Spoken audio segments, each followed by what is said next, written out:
এই রেসিপিটার যখন একটা বাইট আমি মুখে নিয়েছি, আমার মাথায় শুধু একটা কথাই ঘুরছিল যে কী খেলাম এটা! এতটা মজা ছিল মাশাআল্লাহ!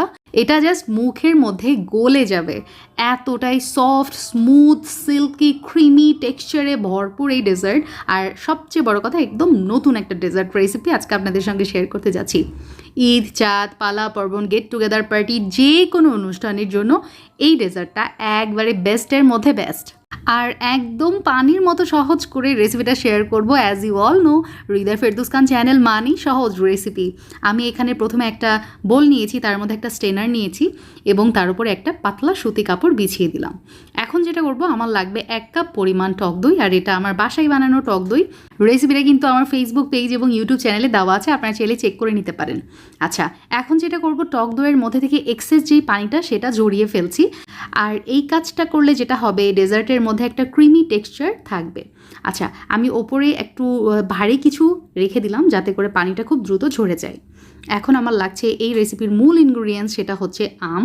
এখন তো আমের ভরপুর সিজন চলছে, তবে একদম মিষ্টি আর ফরমালিন মুক্ত আম পাওয়াটা একটু টাফ। তো আমি যেটা করেছিলাম, সুইটি ফুড ফেসবুক পেজ থেকে এই আমটা অর্ডার করেছিলাম। মাশাআল্লাহ, আপনারা এই আমটা দেখেই বুঝতে পারছেন যে একদমই গাছ পাকা আম। সুদূর রাজশাহী থেকে আমাকে পাঠানো হয়েছে। মাশাআল্লাহ, আমগুলো খেয়ে আমার বাসার সবাই এতটা খুশি হয়েছে যে বলার বাহিরে। আমি মিডিয়াম সাইজের 2টা আম নিয়েছি আর পাল্পগুলা বের করে নিয়েছি, দেখতেই পাচ্ছেন। তো এখানে আমার 1 কাপের একটু কম পাল্প আছে। এখন এই ম্যাঙ্গো পাল্পগুলো আমি স্মুথলি ব্লেন্ডারে ব্লেন্ড করে নিয়েছি। তো এটা একটা সাইডে রেখে দিচ্ছি। আর এদিকে দেখতে পাচ্ছেন দই থেকে কিন্তু এক্সেস পানিটাও ঝরে গেছে। এখন একটা বোলের মধ্যে আমি পানি ঝরিয়ে রাখা টক দই নিয়ে নিয়েছি।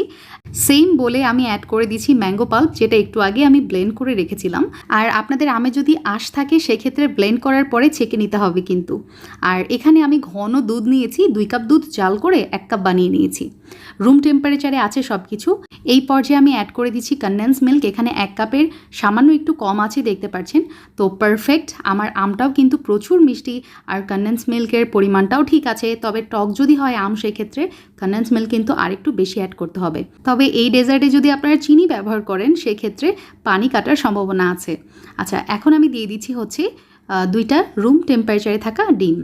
ডিমটা অ্যাড করার ফলে এই ডেজার্টের টেস্ট যেমন বেড়ে যায়, তেমন বাইন্ডিংটাও হয় কিন্তু খুবই ফার্স্ট ক্লাস। আমি এখানে 2টা ডিম অ্যাড করেছি এবং খুব ভালোভাবে সময় নিয়ে 2 থেকে 3 মিনিট মতো এটা বিট করে নিয়েছি। এখন যেটা করব, স্টেনারে এটা একটু ছেঁকে নিচ্ছি যাতে করে ভিতরে কোনো লাম্পস থাকলে সেটা আলাদা হয়ে যায় এবং পুডিং যেন একদম লাম্পস ফ্রি একটা স্মুথ ফিনিশিং আসে। তো আমার ম্যাঙ্গো ইয়োগার্ট পুডিংয়ের মিশ্রণটা কিন্তু ছেঁকে নেওয়া হয়ে গেছে। এখন যেটা করব, যেই পাত্রে আমি সেট করব সেখানে আমি ঘি মাখিয়ে নিচ্ছি। এখানে 1 চামচ মতো আমি ঘি দিয়ে দিয়েছি এবং আমার হাতের সাহায্যে খুব ভালোভাবে চারিদিকে, এই বক্সের চারিদিকে আমি ঘিটা মাখিয়ে নিচ্ছি। ব্যাস হয়ে গেছে। এখন পুডিংয়ের মিশ্রণটা আমি বক্সে ঢেলে দিচ্ছি। আর আপনারা কনসিস্টেন্সি দেখে নিশ্চয়ই বুঝতেই পারছেন, এটা বেশ ঘন থকথকে একটা কনসিস্টেন্সি হয়েছে। এখন আমি পাতিলে কিন্তু গরম পানি বসিয়ে দিয়েছিলাম। খুব সুন্দরভাবে পাতিলে বলক চলে আসছে পানিতে। পাতিলের ভিতরে রাখা স্ট্যান্ডের মধ্যে আমি আলতো করে পুডিংয়ের বক্সটা জাস্ট বসাই দিয়েছি। তারপর ওপরে ঢাকনা দিয়ে এই যে কভার করে দিলাম। এখন এই পুডিংটা আমি 30 মিনিট জাল করে নিব। তো 30 মিনিট হয়ে গেছে। এখন আপনাদেরকে দেখিয়ে দিচ্ছি এই পুডিংটা কি হয়েছে কি না। একটা কাঠি দিয়ে আমি টেস্ট করে দেখেছি। তো দেখতেই পাচ্ছেন হয়নি। আমার কাঠিটার মধ্যে কিন্তু মানে পুডিংয়ের অংশটা লেগে আছে। তার মানে ক্লিয়ারলি বুঝতেই পারছেন পুডিংটা এখনও হয়নি। আমি আরও 1 কাপ মতো পানি অ্যাড করেছি, আবার জাল করে নিয়েছি 30 মিনিট। তার মানে এই পুডিংটা আমি সব মিলিয়ে 1 ঘন্টা জাল করে নিয়েছি। তো 1 ঘন্টা পর আপনাদেরকে দেখিয়ে দিচ্ছি যে আমার পুডিংয়ের অবস্থা। এবার কিন্তু আলহামদুলিল্লাহ আমার কাঠিটা ক্লিন বের হয়েছে, তার মানে পুডিংটা ডান। আমি এখন বের করে এটা ঠান্ডা করে নিয়েছি কমপ্লিটলি।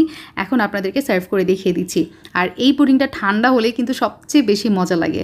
আমি আমার মন মতো আমগুলো ছোট ছোট কিউব করে কেটে এখানে সাজিয়ে নিচ্ছি। আপনারা আপনাদের পছন্দ মতো সাজিয়ে নিতে পারেন। দাওয়াতের আগের দিনে এই ডেজার্টটা বানিয়ে রাখতে পারেন এবং দাওয়াতের দিনে এটা ঠান্ডা ঠান্ডা সার্ভ করতে পারেন। আর সবচেয়ে বড় কথা, যেটা ফ্রিজে, নর্মাল ফ্রিজে ইজিলি 7 দিনের মতো ভালো থাকে। এই ডেজার্টটা দেখতে যতটা না সুন্দর, খেতে কিন্তু তার চেয়েও বেশি বেশি বেশি মজার। আর বাসার ছোট থেকে বড় সবাই এটা পছন্দ করবে। আর আমার বাসায় যখন দাওয়াতে এই রেসিপিটা আমি বানাই, বিশেষ করে আমের সিজনে, তখন যেটা হয়, অন্য সব ডেজার্টের তুলনায় এটার প্রতি সবার আকর্ষণ একটু বেশি থাকে। তো বাসায় একবার হলেও ট্রাই করবেন। আই হোপ যে এই ডেজার্টটা আপনাকে নিরাশ করবে না। আর হৃদয় ফেরদৌস খান চ্যানেল এমন একটা জায়গা যেখানে আমার ভিউয়ার্সরা আমার রেসিপির ওপর চোখ বন্ধ করে বিশ্বাস করতে পারে। সো ইনাফ ফর টুডে, আসসালামু আলাইকুম।